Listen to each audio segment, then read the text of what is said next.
नसल्ली अला रसूलिहिल करीम अम्मा बाद फ़ाऊज़ु बिल्लाहि मिनश्शैतानिर रजीम बिस्मिल्लाहिर्रहमानिर रहीम।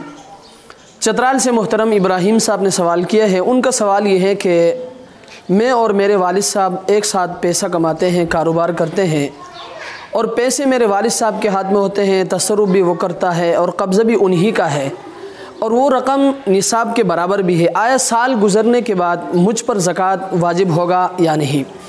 तो याद रखें, अगर पैसे आप अपने वालिद साहब के साथ एक साथ कमाते हैं और पैसे वालिद साहब के हाथ में होते हैं, कब्ज़ा भी उन्हीं का है, तसर्रुफ़ भी वही करता है, तो याद रखें साल गुज़रने के बाद बाप पर तो ज़कात वाजिब होगी लेकिन बेटे पर नहीं होगा। क्यों? इसलिए कि इस वक्त इन पैसों का मालिक वो बाप है। हाँ, अगर दोनों अपने अपने पैसे अलग करें तो अलग करने की सूरत में हर एक के ऊपर अलग अलग ज़कात वाजिब होगी। अल्लाह तबारक व तआला हमें समझने की तौफ़ीक़ अता फ़रमाए। व आखिर दावाना अनिल हम्दुलिल्लाहि रब्बिल आलमीन।